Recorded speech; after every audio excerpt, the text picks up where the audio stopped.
The doctors said it at 3 months old.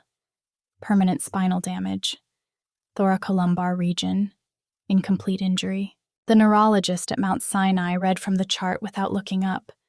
His pen tapped the clipboard twice. He said the word never, like he was reading a weather forecast. Daniel Whitmore didn't flinch. He signed the discharge papers, carried his daughter to the car, and called his accountant before the engine turned over. That was 6 years ago.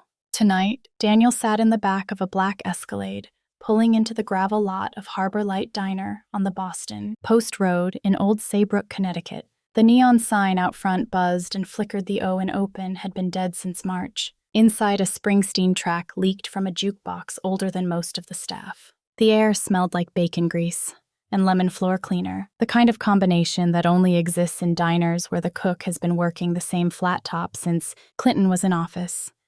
Lily sat in her wheelchair beside him. 6 years old, 41 pounds, eyes the color of her dead mother's, dark brown, wide, watching everything, saying nothing. She hadn't spoken voluntarily in weeks. The physical therapists called it regression. Daniel called it Tuesday. His assistant Rebecca had pushed for this. Take her somewhere normal, Daniel. She's disappearing. What Rebecca actually meant was your $11 million rehab wing isn't working, and your daughter looks through people like they're furniture. So here he was, in a diner that charged $9 for a steak and didn't take reservations. He positioned Lily's wheelchair at the end of the booth, angled away from the other tables, like he always did. Like her chair was something to manage. He ordered without asking her. Steak medium rare, grilled cheese for Lily. Same as every time. He pulled out his phone. A board member in Singapore wanted to renegotiate server licensing. Daniel typed a response with his thumb while his daughter stared at a seagull fighting a French fry in the parking lot. Their waitress approached, mid-20s, tired eyes but a warm mouth, flour dust on her apron, a ballpoint pen jammed behind her left ear. Her name tag read Grace. She set down 2 waters. Ice cubes cracked against the glass. She glanced at Daniel's suit Rolex, the kind of man who tips either 200% or nothing at all, and then she looked at Lily. Really looked. Not at the wheelchair, not at the leg braces, at her. Now, before we go deeper, every name, location, and detail in this story has been changed or fictionalized. This is inspired by real events, but it's a work of creative fiction. What matters isn't whether it happened exactly this way. What matters is what it means. Grace set down the menus, but she didn't stand over the table the way servers do, that automatic position of height over a seated customer. Instead, she crouched. Right there on the linoleum, one knee down, eye level, with a 6-year-old in a wheelchair. "Hey," she said, "do you like astronauts?" Lily blinked. Her fingers tightened on the armrest. Then slowly, like a door opening, for the first time in months, she nodded. Grace smiled. Not a performance smile. Not a pity smile. The kind of smile that says, "I see you and I'm not going anywhere." "Good," Grace whispered, "because I'm going to need a co-pilot." She stood and disappeared into the kitchen. Daniel watched her go. His thumb hovered over his phone screen. Something in his chest shifted a gear, grinding against rust. He didn't know it yet, but the most expensive education of his life was about to cost nothing, and it was going to start with a paper napkin. Grace came back from the kitchen carrying a paper napkin folded into a triangle. Not a plate, not dessert, a napkin. She crouched beside Lily's wheelchair again and tied it gently around the girl's shoulders. Lily touched the edge of it with 2 fingers, confused. "Every astronaut practices before they walk on the moon," Grace said. Her voice was low, steady, the kind of tone you use with someone you truly respect, not someone you pity. "This is your mission, Cape. You want to try zero gravity?" Daniel looked up from his phone. His jaw tightened. A stranger was making inappropriate contact with his daughter. His instinct was to intervene, to say something firm, something protective, something that would remind him he still had control over moments he hadn't planned. But he didn't, because Lily was looking at Grace the way she used to look at Elena in the old photographs, before the medical equipment, before the East Wing became a care room, before hope became a line in a budget. Grace cleared a small space between 2 empty tables. She pushed a chair aside with her hip and got down on the floor, flat on her back, on the worn linoleum, in front of an older couple in the corner booth who paused their meal. In front of Ray, the cook who leaned against the kitchen pass-through with a spatula in hand, smiling. She didn't mind. She positioned her feet and hands like an acrobat, careful practice, the kind of move you learn from years of playing with younger siblings on living room carpets, and looked up at Lily. "Climb aboard, Commander." Daniel's hand pressed flat against the table. His pulse thudded softly in his neck. Every specialist who had ever worked with Lily had protocols, forms, consent documents. This girl had flour on her shirt and a pen behind her ear. Grace lifted Lily from the wheelchair, gently, balanced on her shins and palms, holding Lily's hands. Lily's body rose above the floor, not high, maybe 18 inches, but to a 6-year-old who had never stood, it felt like floating. And then Lily laughed, not the small, careful sound she made when therapists praised her for finishing an exercise. This was different. This was bright. A full, bubbling laugh, sudden hiccuping, shaking her whole body from the paper cape down to her legs. Her legs. The right one moved first, then the left. Not a spasm. Not the automatic reflex doctor Voss had recorded so many times. This was intentional. A kick. Small. Uncertain. Aimed at everything and nothing, at the ceiling, at the air, at a universe only she could see. Ray turned off the fryer. The older couple set down their forks. The whole diner grew quiet except for one sound, a 6-year-old girl laughing like she'd just realized her body could answer her. Daniel's fork slipped from his hand. His phone screen dimmed. His throat tightened. His eyes warmed, the gentle sting of emotions held back for 6 years finally rising. One teardrop fell into his untouched steak, then another. He didn't wipe them. He couldn't move. Grace looked at him from the floor. She didn't say it's going to be okay. She didn't explain. She just held Lily steady and nodded once, the kind of nod that means I know. I saw it too. When Daniel paid the check, he tipped an extra $200. His hand trembled on the pen. Grace had written something on the receipt. Not her number. A single sentence in blue ink. She doesn't need more equipment. She needs more missions. He read it in the car. He read it again at home. He read it at 2 a.m, standing outside Lily's bedroom door, listening to the soft cycle of the rehab machines running their usual routines. By sunrise, he'd made a decision. Daniel went back to Harbor Light 3 times in 10 days. Each time, Grace did something different with Lily. Sugar dispensers became asteroid fields. Napkin folding became astronaut origami training. Grace narrated imaginary moonwalks, while Lily practiced small movements in her wheelchair, reaching, gripping, twisting her torso, things the rehab machines tried to force, but Grace made feel like adventure. By the 3rd visit, Lily was speaking in full sentences. She asked to go to the diner. She said Grace's name in her sleep. Daniel made a decision. He invited Grace to the Whitmore estate to work with Lily directly. Not as a nurse, not as a therapist, just as Grace. This is where Dr. Richard Voss entered the picture. Voss had been Lily's lead neurologist for 4 years. Every Wednesday, he rolled into the Greenwich estate in a silver Mercedes S-Class with a Yale tie pin and a handshake that lasted exactly 2 seconds, long enough to establish authority, short enough to signal that his time cost more than most people's mortgages. His consulting fee, $40,000 a month plus equipment leasing. He'd published 2 papers using Lily's data. A 3rd was in peer review. When Daniel mentioned Grace casually, over coffee in the estate library, Voss set his cup on the saucer with surgical precision. Daniel. He removed his glasses, polished them with a microfiber cloth he kept in his breast pocket. I respect your instincts as a businessman. Truly. But this is medicine, not a team-building exercise. Daniel leaned back in his chair. She made Lily's legs move, Richard. Involuntary spasms.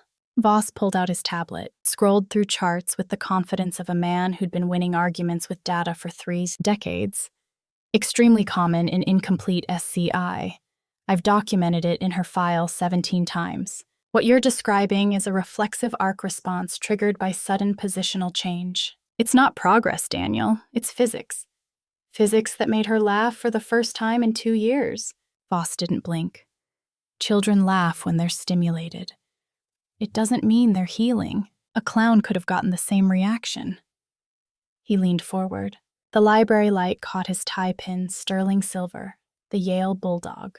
His voice dropped into the register he reserved for parents who were about to do something he considered stupid. Let me be direct. You're talking about bringing an untrained civilian, a college dropout, who waits tables into a controlled rehabilitation protocol for a child with a spinal cord injury.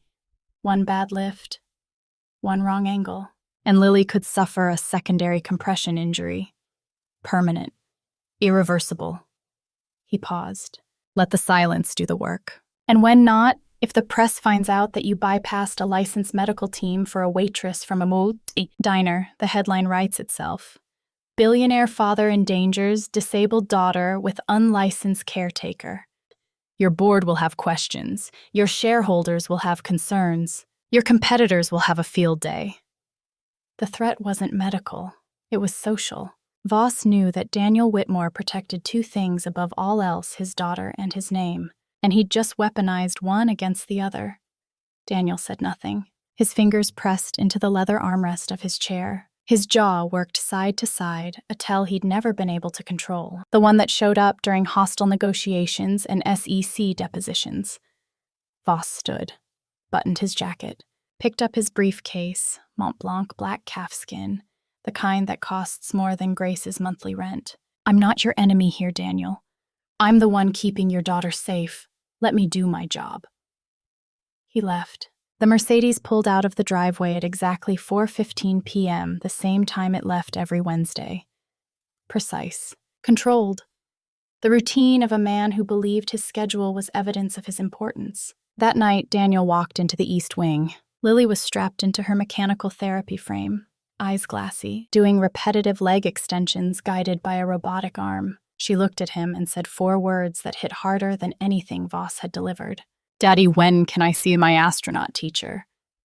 Daniel swallowed. He pulled out his phone, typed 2 words to Grace. Come Thursday. Grace pulled into the Whitmore estate at 10 on a Thursday morning in a 2011 Honda Civic with a cracked windshield, a Puerto Rican flag air freshener dangling from the rear view, and $73 in her checking account. She parked between a Porsche Cayenne and a black Range Rover. Didn't hesitate. Didn't adjust her hair. Walked straight to the front door in jeans and a clean white t-shirt like she owned the zip code. Daniel's housekeeper led her to the East Wing. Grace stopped in the doorway. White walls. Fluorescent tubes humming at 60 hertz, the frequency that makes your teeth ache if you stand under it long enough. Machines lined along the wall like an assembly line. Padded therapy tables, resistance bands. A mechanical walking frame that looked like it was designed by the same people who built assembly robots for Toyota. No color, no music, no windows below adult height. This is where she does therapy, Grace asked. Daniel nodded. Best equipment money can buy. Grace looked at him the way you look at someone who just told you they keep fish in a freezer. She's 6, Daniel. This room feels like where hope goes to get processed. She asked for 1 room. Just 1. Daniel gave her the sunroom at the back of the estate, unused since Elena died. Dusty, pale yellow walls, overlooking the garden through floor-to-ceiling windows. Grace called her brother. Mateo drove up after school in Grace's Civic with 4 bags from Dollar Tree and 2 from Goodwill. Colored tape for the floor, red for the launch pad, blue for the ocean landing zone. Paper planets cut from construction paper, a second-hand boombox from the Salvation Army on Route 1, David Bowie's Space Oddity on a burned CD because Mateo couldn't find the aux cord. Total cost, $47. They called it Mission Control. Grace started coming 3 times a week. Every session was a mission briefing. Lily didn't do exercises, she trained for moonwalks. She didn't practice weight-bearing. She performed asteroid dodges. Every inch she moved was a galaxy conquered. Every attempt, even the ones that failed, was a test designed by NASA to make astronauts stronger. Within 2 weeks, Lily was bearing weight on her legs for 12 seconds. 12. Self-initiated. No mechanical prompt. No robotic arm guiding her limbs. She was doing it because she wanted to, because Commander Lily needed to walk on Mars, and astronauts don't get carried. She talked constantly. about the missions, about the stars Grace taped to the ceiling, about how Neptune was cold but had the best storms, about how astronaut Grace once fought an alien with a spatula, a detail Grace had improvised during a mission that involved hopping across foam tiles. The rehab machines in the East Wing sat untouched, fluorescent lights off. Silence where humming used to be. Daniel noticed. He stood in the doorway of Mission Control one afternoon, watching Grace on the floor with Lily, navigating an asteroid field made from couch cushions while Bowie sang about floating in a tin can. Lily was on her hands and knees, dragging herself forward with a determination that no clinical progress note had ever recorded. Something shifted in Daniel's chest. Not the sharp crack from the diner, this was slower, deeper. The realization that he'd spent 6 years and $11 million building a machine to fix his daughter, and the thing she actually needed cost $47 and ran on imagination. On Grace's 4th visit, she went to the East Wing to find Lily's medical binder. She wanted to understand the diagnosis better, the specific vertebrae, the clinical language. In the filing cabinet beside the therapy frame, she found a folder labeled Voss Publication Drafts. Inside academic papers, dense medical language, charts and data sets that matched Lily's exact profile, age, injury, classification, treatment, timeline. Grace didn't understand the terminology, but she understood folders that aren't supposed to be found. She took 3 photos with her phone, slid the folder back, said nothing. Voss didn't like what was happening on Wednesdays. His sessions with Lily had become a fight. She pushed the mechanical arm away. She refused the resistance bands. She told Karen Chen, the physical therapist, that she didn't want to do boring exercises. She wanted missions. She asked when astronaut Grace was coming. She asked 3 times in 40 minutes. Voss's progress notes, the ones feeding his 3rd paper, the one currently in peer review at the Journal of Pediatric Neurology, showed declining participation in his protocol, which meant declining data, which meant a publication delay, which meant a problem. He requested a private meeting with Daniel. The library again. Wednesday, 3 p.m. Coffee served in the same porcelain cups. Voss opened his briefcase, Mont Blanc black calfskin, and spread printed pages across Daniel's desk. News articles, malpractice cases, stories about unqualified caregivers causing spinal injuries in disabled children. A case from Ohio, another from Tampa. Headlines designed to do exactly one thing: make a father afraid. "I'm going to be direct with you, Daniel." Voss folded his hands. "I did some checking. Your waitress, Grace Miller, no degree, dropped out of UConn after her sophomore year. No clinical certification, not even a standard first aid course." He tapped the articles. "These are real cases, real children, injured by people with good intentions and zero training." Daniel stared at the articles. His thumb pressed a crease into one of them. "She's been getting results, Richard. She's been getting reactions. There's a difference." Voss leaned forward. 12 seconds of weight bearing in an uncontrolled environment means nothing without electromyographic confirmation. You're watching a child play and calling it medicine. I'm watching my daughter talk again. Children talk when they're excited. They also regress when they're overstimulated. What happens when the novelty wears off? When the missions stop being fun? You'll be back at square one, except now she'll have built expectations that reality can't sustain. He paused, adjusted his glasses. And if something goes wrong physically, one bad angle, one unsupported transition, you're not looking at a setback. You're looking at a secondary compression injury. Permanent loss of whatever residual function she has left.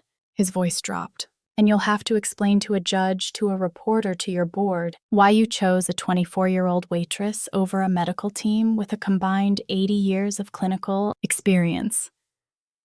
Daniel's jaw moved side to side. The tell. Voss stood. "I'm not asking you to fire her. I'm asking you to pause. Let me run a full reassessment. 4 weeks. Controlled environment. If there's genuine progress, I'll document it. If there's risk, I'll identify it before it becomes a headline." That evening, Daniel called Grace. His voice was flat. The corporate register, the one he used for contract terminations and earnings calls. Grace, I appreciate everything you've done, but I think we need to pause. Let the medical team handle things for a few weeks. Silence.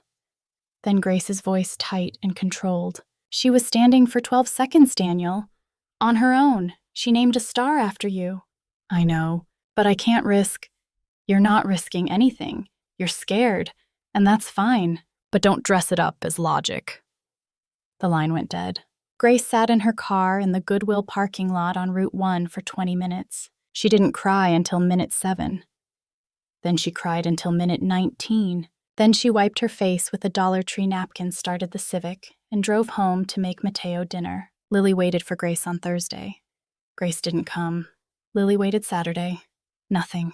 By the following Wednesday, Lily had stopped talking. She wouldn't eat the grilled cheese Daniel brought to her room. She sat in mission control with the boombox off, staring at paper planets whose edges were starting to curl. That night, Mateo sat at the kitchen table doing calculus homework.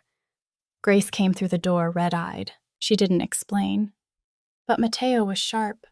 He'd heard enough through the walls. He'd heard the name Voss more than once. After Grace went to bed, he opened his laptop and typed 4 words into Google Scholar. Doctor. Richard Voss Publications. What he found would change everything. 3 weeks without Grace. The East Wing hummed again. Machines cycling. Fluorescent lights buzzing at 60 hertz. Voss resumed his protocol. Karen Chen ran the sessions. Everything was back to clinical order. Except Lily was gone. Not physically. She was there strapped into the therapy frame every morning at 9 leg extensions at 10, resistance bands at 11. She completed every set. She didn't resist.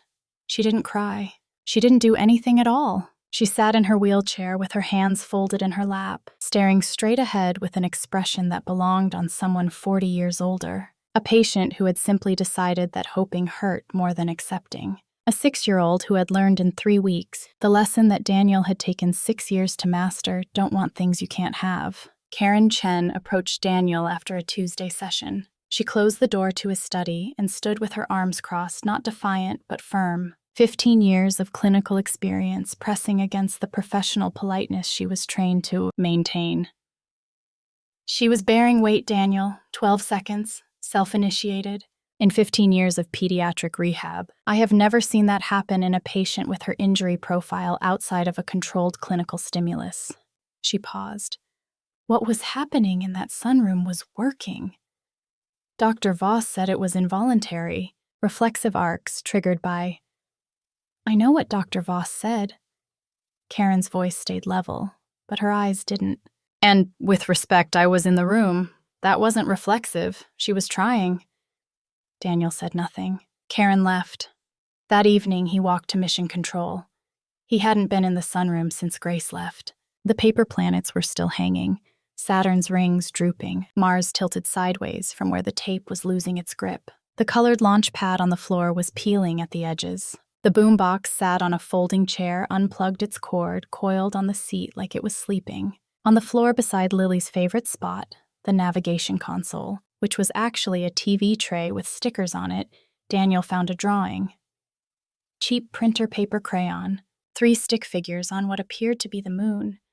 The small one sat in a wheelchair. Above it, in 6-year-old capital letters, Commander Lily. The tall one wore an apron and had a big smile. Astronaut Grace. The 3rd figure stood far to the right, alone, looking down at a rectangle in his hand, a phone. Daddy.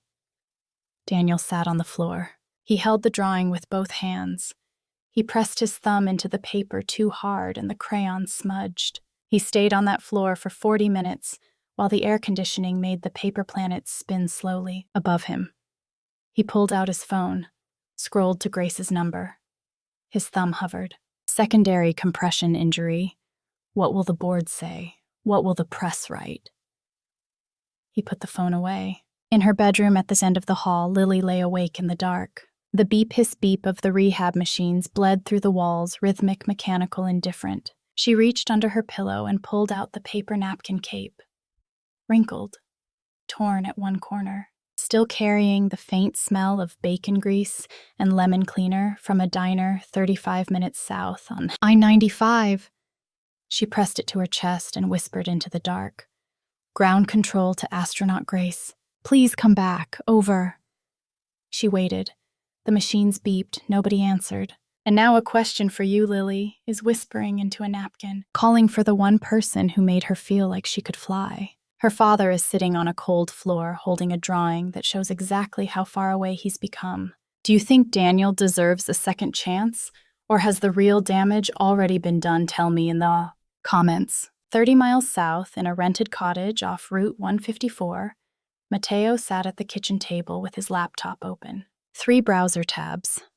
3 published papers.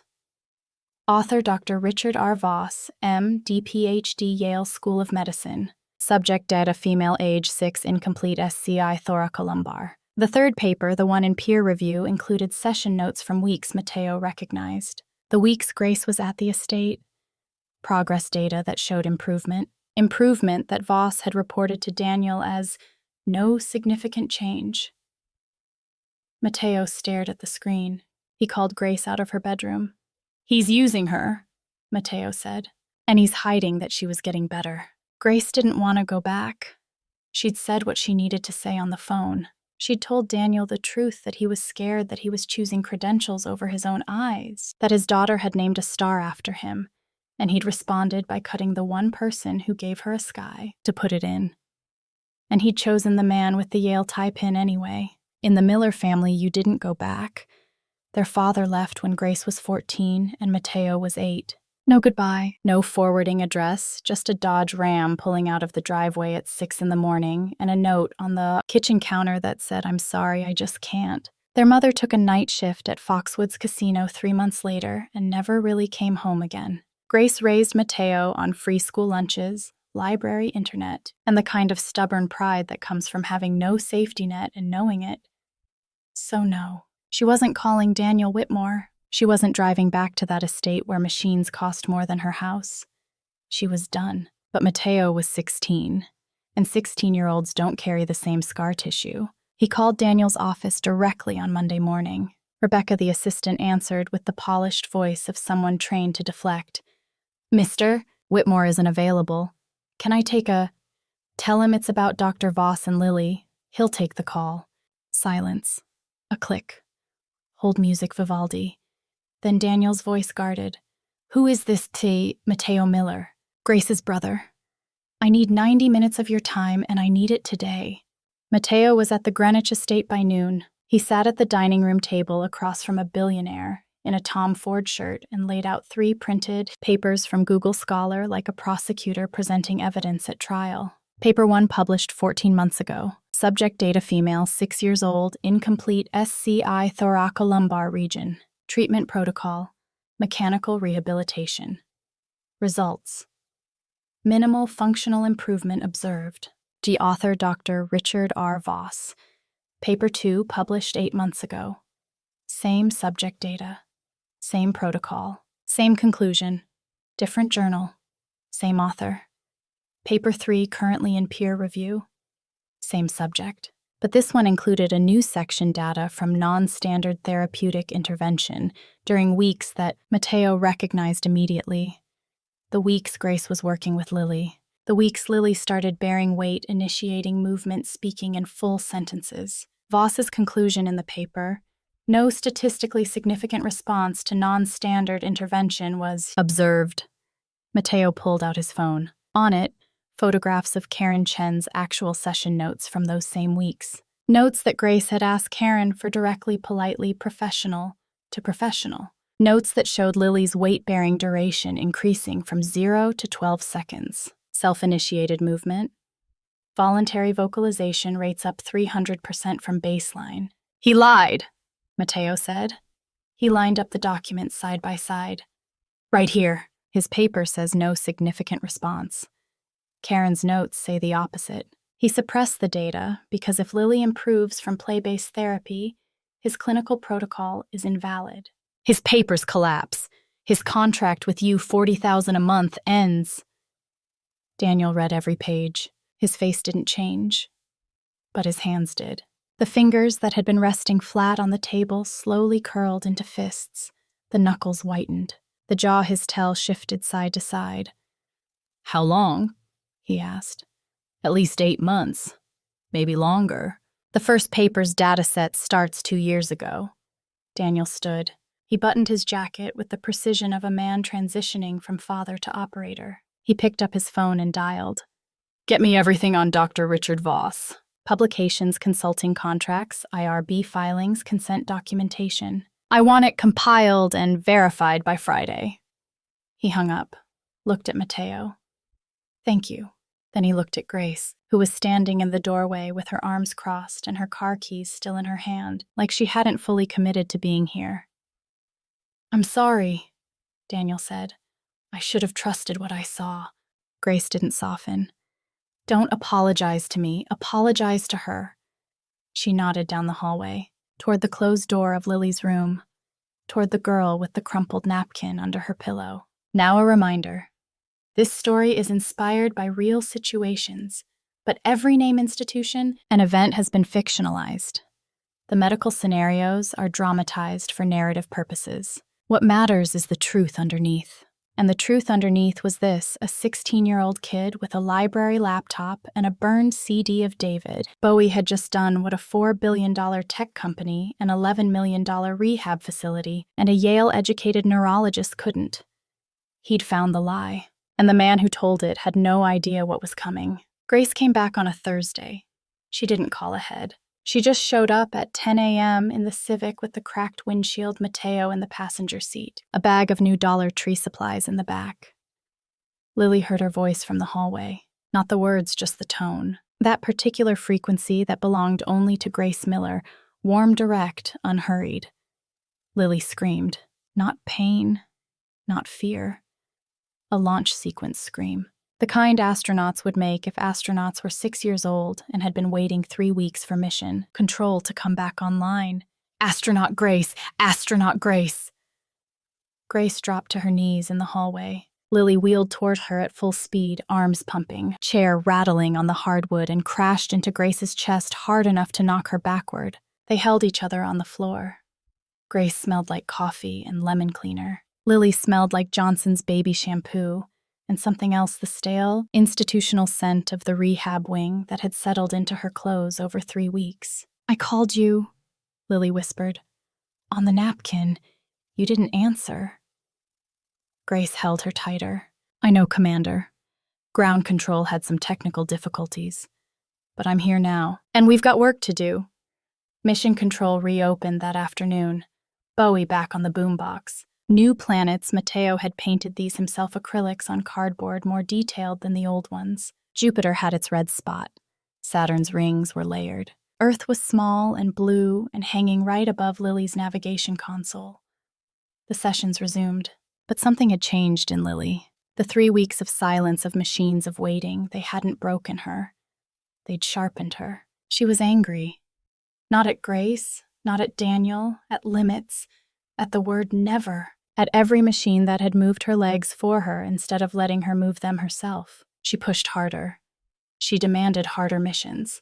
She wanted to walk. 2 weeks later, on a Saturday afternoon in October, the Connecticut air sharp with salt from Long Island Sound and the smell of dried leaves, Lily made her announcement in the garden.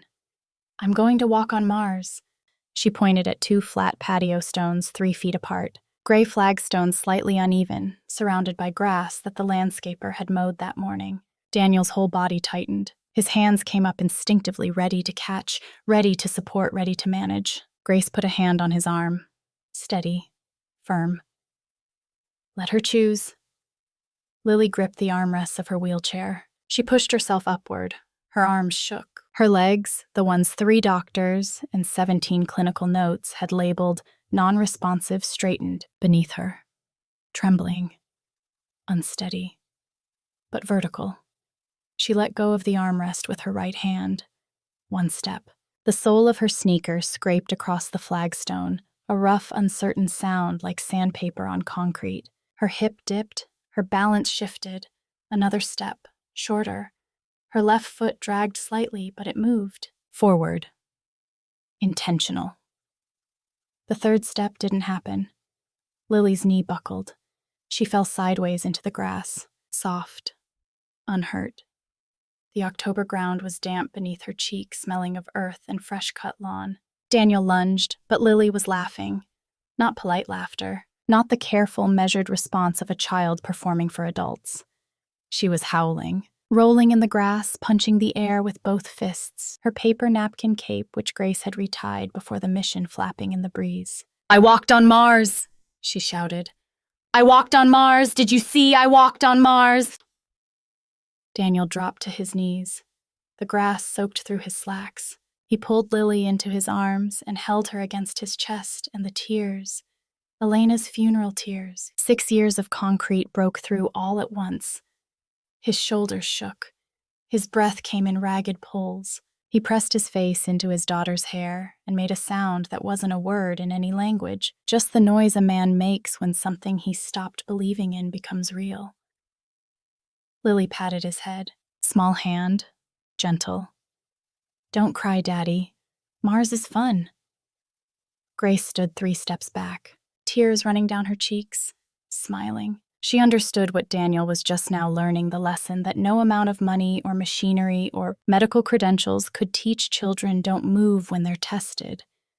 They move when they're safe. Have you ever tried something terrifying, failed completely, and realized the failure was the breakthrough? Tell me about it in the comments. I read every single one. That evening, Daniel and Grace sat on the back porch. Lily was asleep inside. October. Crickets filled the silence. Daniel told Grace what he was planning for the gala. Grace listened. She didn't smile. "Make sure it's for Lily," she said. "Not for you." Daniel nodded. He looked at the napkin cape, now professionally framed behind museum glass, leaning against the porch railing. "Ready?" "It's for every kid who was told never," he said. "And every person like you who didn't listen." Sterling Hall, Yale University, Saturday evening. 400 guests in black tie seated at round tables covered in white linen, crystal chandeliers casting warm light across the room, a string quartet in the corner playing Debussy, champagne flutes catching the light every time someone gestured. The annual Yale Medical Foundation Gala, the kind of event where people wrote 6-figure checks to put their names on hospital wings and feel virtuous between courses of filet mignon. Dr. Richard Voss stood at the podium in a custom tuxedo, Yale tie pin, freshly trimmed salt and pepper hair. He held the Pediatric Innovation Award, a crystal obelisk engraved with his name, and delivered his acceptance speech with the confidence of a man who had been performing authority for 30 years. "Neuroplasticity is not a buzzword," Voss said, scanning the room. "It's a frontier, and the work we've done rigorously, scientifically, without shortcuts, represents the gold standard in pediatric spinal rehabilitation." Applause. Nods from the board table. A dean shook his hand. Then Daniel Whitmore walked to the stage. The event coordinator had introduced him as a major donor. The audience expected a brief thank you, a check presentation, maybe a handshake with Voss for the photographer. Daniel set something on the podium. Under the stage lights, the audience could see it, a crumpled paper napkin, preserved behind museum-quality glass in a dark wood frame. "Good evening. My name is Daniel Whitmore. Some of you know my company. Fewer of you know my daughter." His voice was even, controlled, the boardroom register. "Lily is 6 years old. She was born with an incomplete spinal cord injury, and for 6 years, every specialist in Dr. Voss's network told me she would never walk." He paused, looked at Voss, who stood at the edge of the stage, still holding his crystal award. Voss's smile had frozen, not gone, but locked in place like a mask he'd forgotten to take off. "I spent $11 million building a private rehab facility, equipment from Switzerland, specialists from 3 continents, and I hired Dr. Voss at $40,000 a month to lead my daughter's care." Daniel clicked a remote. The projection screen behind him lit up. Left side, Voss's published papers. The methodology section highlighted. The sentence that read, "No statistically significant response to non-standard therapeutic intervention was observed."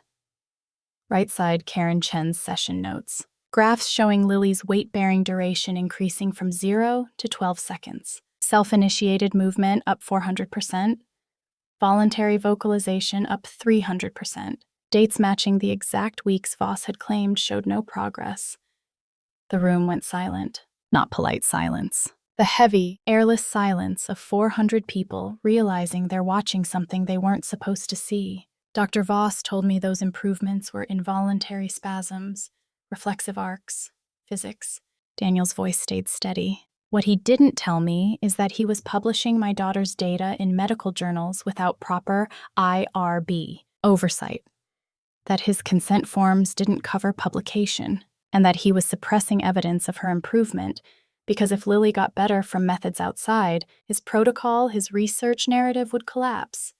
His papers would be retracted, and his $40,000 a month contract would end. Voss stepped forward. Daniel, this is hardly the... You're right, Richard. Daniel didn't look at him. The venue should have been a courtroom, but I thought your colleagues deserved to hear it first. Daniel picked up the framed napkin. This is a paper napkin from a diner in Old Saybrook. It costs nothing. A 24-year-old waitress with no degree, no certification, and no consulting fee tied it around my daughter's shoulders and called her an astronaut. He held it up so the cameras could see it. Within 3 months, my daughter, the one-year award winner said would never walk, stood up in my garden, took 2 steps, fell in the grass, and shouted, "I walked on Mars." He placed the napkin on the podium, next to the Crystal Award.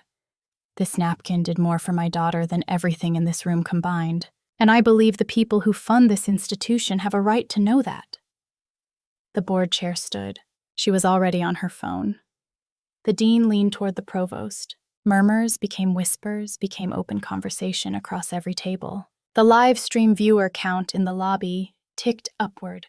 31,000, 38,000, 47,000. Within 20 minutes, the foundation rescinded Voss's award. His consulting contract was terminated on the record. The dean of the medical school announced a formal ethics investigation to begin Monday. Voss's crystal obelisk sat on the podium where he'd left it abandoned, catching light from the chandelier, next to a napkin behind glass that weighed less than a gram and carried more truth than 30 years of publications. Voss walked off the stage, through the ballroom, into the lobby, past the screen showing 47,000 people watching. No one stopped him. No one spoke to him. No one made eye contact. He reached the parking garage, got into his Mercedes, sat in the driver's seat with the engine off. His phone vibrated once, twice, 11 times. He didn't answer. He stared at the steering wheel for 11 minutes.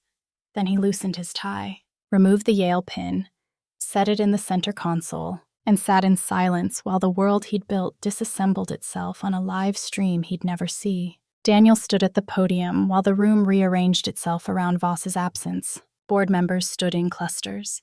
The string quartet had stopped playing. Phones glowed at every table, people texting, searching, posting. The live stream comments moved too fast to read.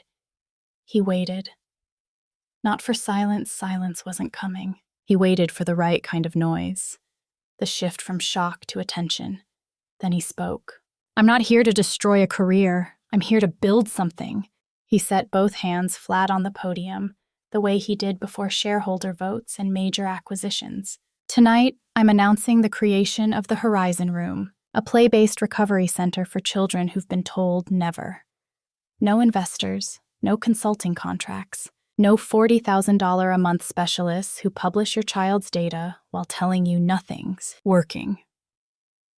His voice softened, not weak, but open. The boardroom register giving way to something older. Just color, music, storytelling, and people who understand that children don't move when they're tested, they move when they're safe. He looked at the live stream camera.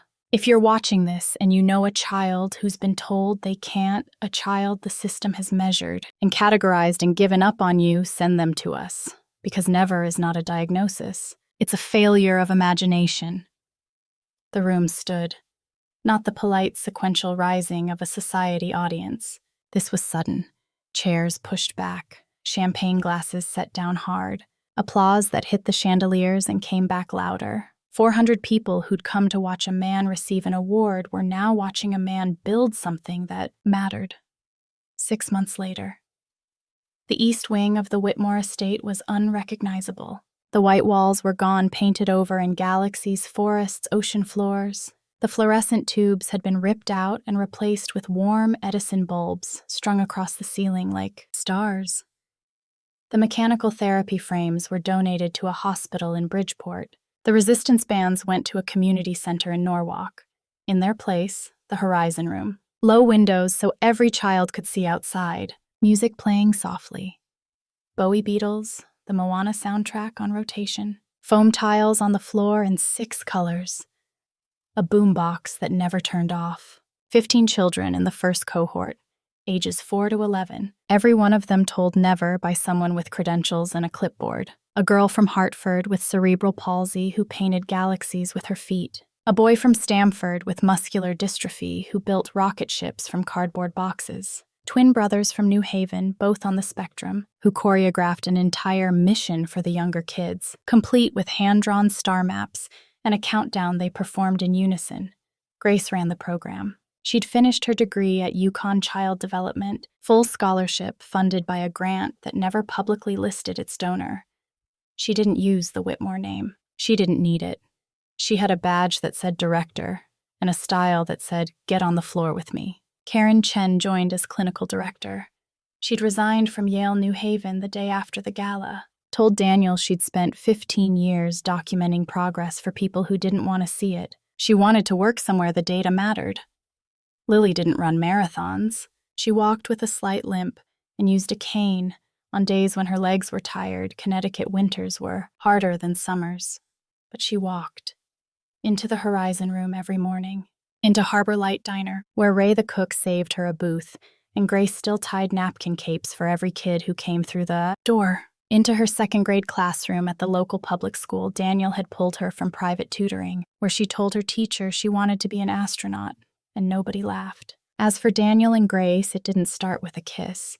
It didn't start with a dramatic confession. It started with 100 evenings on the back porch drinking coffee from mismatched mugs, watching Lily chase fireflies on legs that doctors said would never carry her.